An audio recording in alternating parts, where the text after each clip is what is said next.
muchas gracias. En pantalla tiene la figura del doctor Wester. Él es de Louisiana State University. Es el que más ha trabajado junto con Noldin en el uso de los arroces resistentes a la ACCCAS. Teníamos planificado que él viniera, pero por motivos logísticos no pudo llegar. Él en el año 95 hizo su doctorado en Mississippi State University. Es una persona que es de Alabama y ahí estudió. Y básicamente tiene experiencia en todo lo que dice ahí, manejo integrado de malezas, biología de maleza, la competición con el cultivo, la persistencia de herbicidas y el complejo de pestes en arroz. Y tiene también mucha experiencia de campo porque trabajaba en la parte de extensión con zona de influencia en todo el estado. I want to thank you for allowing me to speak with you today. First of all, I'd like to apologize for not being able to make the conference due to some lengthy delays in Miami on Sunday evening, finally delaying the flight for 13 hours. We just didn't have the confidence that the flight would ever leave Miami on time. And the schedules had already been messed up quite a bit, and we chose to come back to Baton Rouge. And again, I want to apologize for that. I also want to thank Nestor for everything that he's done for helping us try to get down there. And I know he had a really good program set up for us. And again, I hate that happened, and I want to apologize again. Today I'm going to talk to you about the use of... Se disculpa porque no pudo venir, pero tuvo como 12 horas de retraso en el vuelo. Venía a costo de él con 5 estudiantes de posgrado. Habíamos organizado una gira de 5 días porque él tenía interés de conocer el sistema de producción nuestro. Y bueno, quedamos que en principio va a venir este verano, quedó interesado y le gustaría visitarnos mucho, así que cosa que le agradecemos. Y ahora les voy a presentar rápidamente la presentación que nos envió. Y básicamente lo que él quería mostrar, un poquito, eso es el área que se planta en Luisiana. Esto muy, muy rápido vamos a ir. Unas 164.000 hectáreas, en Arkansas unas 400, 700.000 en Missouri, sobre todo en este pedacito aquí, contra el Mississippi, el Mississippi River, sí, está bien. El estado del Mississippi tiene un área que es muy variable. Texas últimamente ha bajado mucho. Estas son cifras de 2017. Antes había mucho aquí en la parte este de Texas, donde Noldin y Álvaro conocieron, en Beaumont. Esto llegaba a casi 400.000 hectáreas. Por problema de competición por uso del agua con Houston, han reducido drásticamente el área y se ha movido hacia el oeste. Pero eso como un marco general. Y en California todos saben que hay arroz. Básicamente esta es el área de Estados Unidos, la mayoría grano largo y grano medio que se cultiva, básicamente aquí y parte en Luisiana.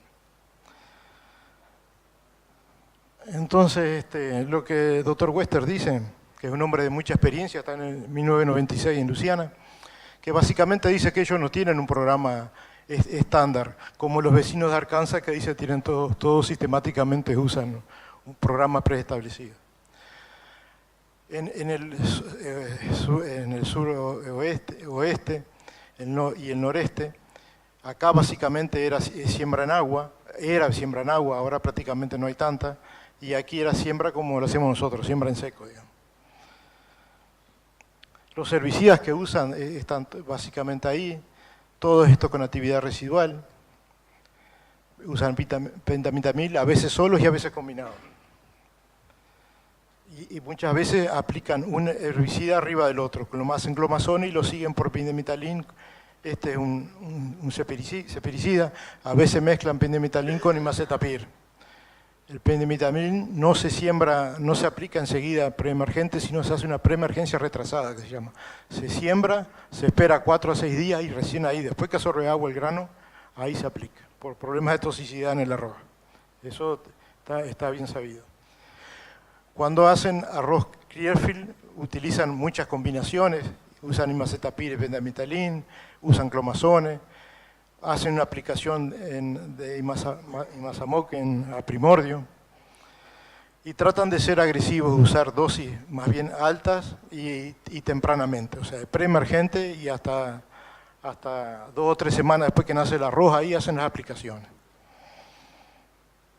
El costo actual de ellos anda entre 80 a 200 dólares y a veces puede ser tan alto como 250 dólares por hectárea.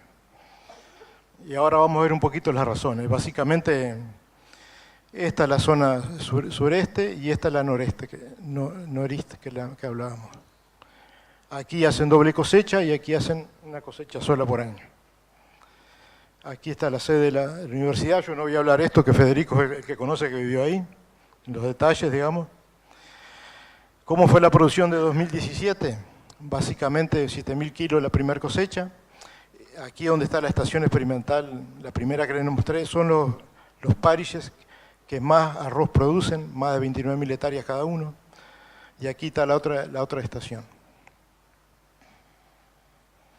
La cosecha, el ratún o segundo cultivo que le llaman, sucede en esta parte básicamente. ¿Ah? Y con énfasis aquí. O sea, que ellos cosechan el arroz, lo cortan, le tiran urea, lo cortan, o a veces le pasan rolo, faca y le ponen agua. Ahora bien, ¿cómo fue la producción del último año? Básicamente, fueron las hectáreas que ellos tienen, sembradas en seco son 65 y un 35 sembrado en agua. Este nivel estuvo un 25%, sobre todo en el sur oeste. Pero a raíz de los escapes de nuevo que han incrementado del arroz rojo, empezaron a usarla un poco más nuevamente. Pero la tecnología Clearfield permitió que hubiera un cambio en el sistema de siembra global en el estado. Usan un 75% de líneas, ¿verdad? Y los híbridos se usan, pero en mucho menor proporción que en Arkansas, por ejemplo. 61% el arroz Clearfield y 47% en Estados Unidos. 25% de híbridos y la mayoría son Clearfield. Ahora bien, ¿qué ha cambiado con el arroz Clearfield? Básicamente se empezó a comerciar en el 2001, cambió el sistema de producción de arroz de ellos, del sur. Lo que cambió básicamente es que cambiaron los herbicidas que se usaban en la siembra en agua, porque básicamente empezaron a sembrar en seco. Cambiaron los insecticidas porque tenían el gorgojo acuático que lo dejaron de utilizar, insecticidas con ese fin que es más bien propio de la siembra en agua. La fertilidad cambió mucho, empezaron a ser más eficientes porque al usar mucho nitrógeno aplicado en agua tenían muchas pérdidas por volatilización. Los métodos de siembra cambiaron, pasaron de siembra en agua a siembra en seco, mayormente en el estado. Y lo consideran que ambientalmente es más amigable, porque si ellos piensan que en la década del 60 usaban 11,2 kilogramos de activo por hectárea, hoy actualmente están usando medio kilo de activo por hectárea. Entonces eso globalmente es una ventaja. Y desde los 90 a la fecha significa un 87% de la reducción de eso y si se remonta a los 60 significa prácticamente un 95% de reducción de pesticidas. O sea, eso en términos globales. ¿Cómo ha cambiado la producción? Esto está muy interesante. Vamos a verlo rápidamente. Aquí se liberó la primera CL21. Básicamente usaron variedades, usaban híbridos, pero básicamente variedades. Y este es el cultivo estándar. Aquí a los pocos años, en 2009, ya llegaron a 40% del área Clearfield y en el 2009 al 60%. Ahí fue que se liberó, ahí llegaron al 60% del área. Esa es la tendencia de rendimiento. En el 2002 la flecha esa es cuando se liberó los materiales Clearfield. Ahí ven que hay diferentes lugares de incremento de la producción de arroz, pero antes de esta fecha se habían aumentado unos 900.000 kilos y a partir de ahí, en un periodo de 12 años, hubo un incremento grande. Bueno, eso es lo mismo, digamos. ¿Qué pasó con el arroz Clearfield? Bueno, más del 50% del área a partir del nuevo. El gran problema es que los productores no seguían las recomendaciones de la empresa en todas las cosas que hay que hacer, lo mismo que nos comentaba José hoy y lo mismo que estamos experimentando nosotros. No se usaban múltiples aplicaciones como recomienda BAF, porque ellos hacían una y veían que andaba bien y ya no hacían la segunda y después tenían infestaciones tardías. y ahí tenían más chances de que se le cruzara con el arroz rojo. No controlaban los escapes, entonces el potencial de cruzamiento era muy grande. Y aparte de eso, como la cosa venía bien, se entusiasmaban y hacían arroz atrás de arroz y sin rotación. Ahora bien, la opinión personal de él, dice que el gran problema que tuvieron fue con los híbridos Clearfield en Luisiana. ¿Por qué? Porque macollan mucho y tienen un periodo de floración más amplio y hay más chance que se sincronice con el arroz rojo. Se desgrana y tienen dormancia la semilla. Entonces, todos atributos que son de maleza, digamos. Y esto de desgrane es muy importante porque nosotros no lo visualizamos, pero cuando en el 2013 creo que golpeó Katrina, no habían cosechado el arroz y se desgranó mucha área junta. Y ahí le empezó a generar un problema, porque esos F2 que cayeron se empezaron a segregar y ahí empezó todo un problema de cruzamientos con las variedades convencionales, con el rojo, y se convirtió en maleza los propios hijos de los híbridos. Y también se cruzaron con las líneas comunes. O sea que para ello hay que visualizar una característica en un cultivo que uno piensa que desgranarse es poco, a ellos los golpeó muy duro. Entonces él lo visualiza como que fue un factor de mucho peso, en el caso de eso, que no es exactamente el caso de Arkansas. Y acá tienen, cuando dice, uno parece esto que fuera arroz rojo, pero cuando uno se acerca ve que hay una gran variabilidad, no hay pubescencia a veces hay ápice violeta, entonces hoja fina, colores más claros, colores más oscuros, hay panojas con pargana, sin pargana, pero muchos de esos son derivados de la propia desgrane de los híbridos, que a su vez se cruzaron con las variedades y con el arroz rojo. Entonces, para ellos fue imprescindible embarcarse en esto. No es un organismo genéticamente modificado, digamos, que vengan los genes de otra especie, sino que la mutación de utilidad se encontraron dentro de la especie. Desarrollaron a través de la inducción de mutaciones, no es como en el caso de Noldin que nos relataba hoy. Es resistente a este grupo de herbicidas, la familia esa que nombraba José. Y controla las malezas anuales, gramíneas y algunas perennes, y los arroces resistentes al CL. Ellos tienen un tope de que por año no pueden aplicar más de 200 gramos por hectárea. No sé exactamente bien la razón, pero es una buena pregunta para hacerle. Las aplicaciones simples las hacen de 100 a 140 gramos por hectárea. No tiene efecto residual. Tiene muy buena actividad sobre el arroz maleza, igual que en los datos que nos mostraba José. Y también otras malezas anuales y malezas perennes. Hoy actualmente hay unas 14.000 hectáreas, la mayoría están en Luisiana, un 70% de eso, algo hay en Arkansas. Se desarrolló a través de una mutación, ya nombró eso. Me parece que estamos repitiendo la misma vez. Bien, o sea que ahí presentada la tecnología, él empezó a hacer un estudio de largo plazo en cinco potreritos que aquí están. 5 potreritos que tenían aquellos arroces rojos que les mostré que provenían de los híbridos. Instaló 5 rotaciones.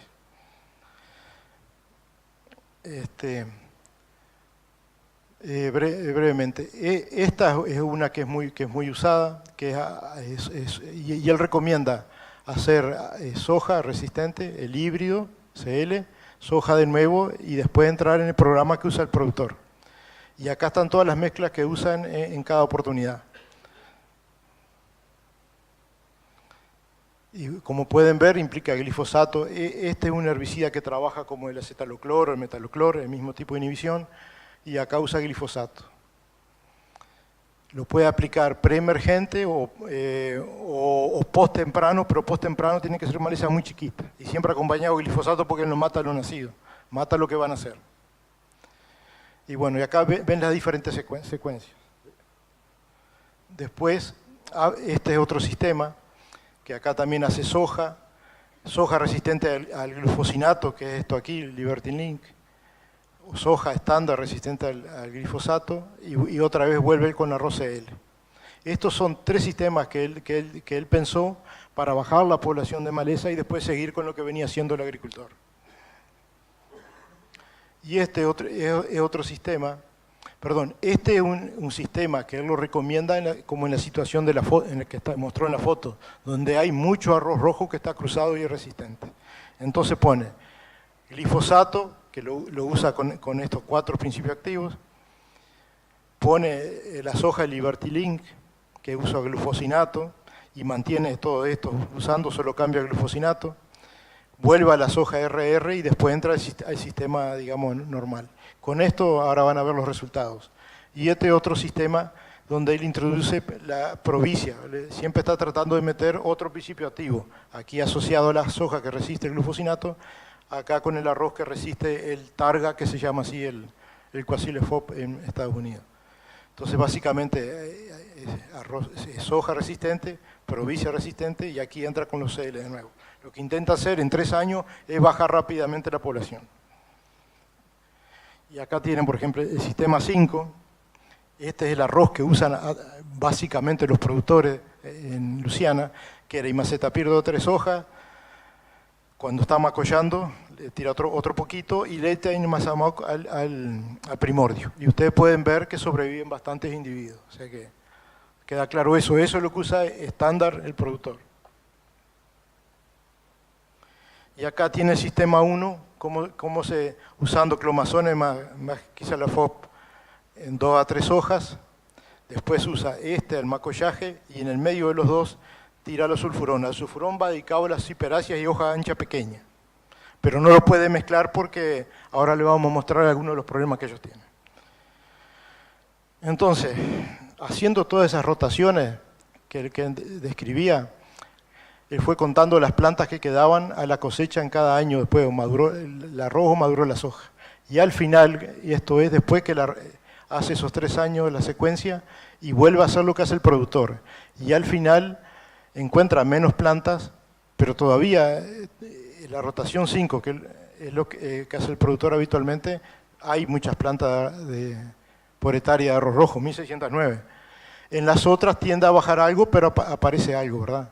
Entonces el objetivo es tratar de que esto no se mille. Y el asunto es cómo hacemos eso. Algunos dicen, bueno, capaz que lo hacemos con un dron aplicador, capaz que sí. Ahora, el tema del antagonismo, esto es muy importante. Aquí tenemos que si la FOP aplicado solo, controla bien. Aquí tenemos con mezclados con penozulán, se escapan muchas equinocloas, porque no mata el herbicida como debería matar. Esto no es daño en el arroz, es daño, no es capaz de controlar. Cuando lo mezclamos con propanil, el escape es muy grande porque aparentemente inhibe la enzima que hace que este herbicida adentro se vuelva realmente herbicida, cosa que no le pasa a José, y nos preguntábamos, bueno José, ¿por qué a ti te da esa diferencia y a él no le da? Y José dice, bueno, yo tengo variedades índicas, pero aquí yo no sé si ellos tienen variedades índicas o variedades tropical japónicas. Entonces hay una diferencia ahí que empieza a cambiar. Esta mezcla también es antagónica, con mesulfurón, no es un herbicida que usamos nosotros, y a veces en ciertas circunstancias hay problemas en el arroz. Y acá tenemos una aplicación de provincia a 120 gramos. ¿Y qué condiciones ambientales? Estas claritas que mueren son las malezas, lo más verde amarillito es el arroz. ¿Y qué fue que le pasa a eso? No siempre pasa en ciertas condiciones. Y esto nos hace acordar a lo que llegamos a usar fenosaprop, furore, que daban las bases, los macollos anchas, y después él dice que se recupera, puede haber pérdida de rendimientos a veces. Pero básicamente se da ese estrés porque se aumenta el daño cuando está bajo estrés, básicamente por bajas temperaturas, días nublados, y eso con el furore pasaba con el fenosaprop, y si esto dura 3 o 4 días, y el fenosaprop, el daño nosotros lo evaluamos muchas veces, y acá se expresa de su máxima condición. Y sobre todo, si uno fertiliza enseguida, más tóxico queda. Entonces, esas son cosas que hay que tener en cuenta. Hay que esperar que retome el crecimiento, salga de ese periodo, para poder fertilizarlo. Y él dice que en esos casos tiene que reducir la tasa a 80 gramos, ¿verdad? Que es parecido a lo que recomendaba José Noldín en Santa Catarina. Y en este caso, si baja a 80, pues se podrían hacer 3 aplicaciones porque en un total de 240. El antagonismo es una cosa seria, no siempre se da, pero cuando se hace conjuntos de condiciones, que a veces son en una semana, es preocupante. pero hay que aprenderlo a manejar. Él nos recomienda mezclar con propanil, penicilán y bispirivac. No es la misma situación que le pasaba a José. Y él recomienda, a esta altura recomienda no mezclar. Veremos más adelante que se avance. O sea que la aplicación, la tasa de aplicación sería ahí, la dosis, digamos. Él recomienda el 1% de esto es crop oil concentrado, con una relación 80-20 con esto es un surfatante no iónico, mantiene esa relación.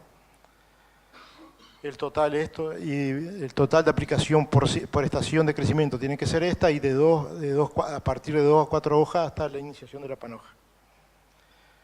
El yellow flash que le llaman es ese daño que veíamos así como quedaba el arroz, ¿recuerdan? Y fue severo en el año pasado, en la zafra pasada, en ese material que es ellos el que están manejando actualmente. Y la tasa esa de 80 puede ayudar a evitar el daño.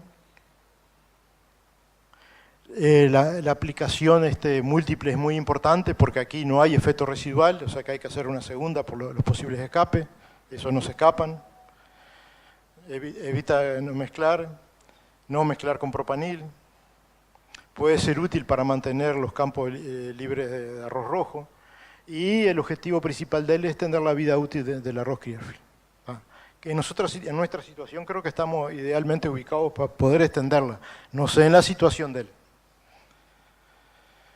Y bueno, y habría que seguir el programa de guarda, digamos que se llama, hacer rotaciones, remover los escapes, este punto es fundamental, cosa que no nos gusta hacer. Usar múltiples modos de acción y no guardar semilla y reproducirla. Eso creo que todos los tienen claro. Y bueno, aquí está el doctor West. Again, I want to thank you for Le voy a decir allowing unas me to palabras. visit with you today. Again, I want to apologize for our travel delays and unable to make the meeting. Again, I want to thank Nestor for everything that he's done. I know he really worked hard trying to get us down there, and I owe him a sincere apology, and hopefully this is some kind of consolation with this presentation. Thank you. Thank you. Bueno, esto ha sido la prueba.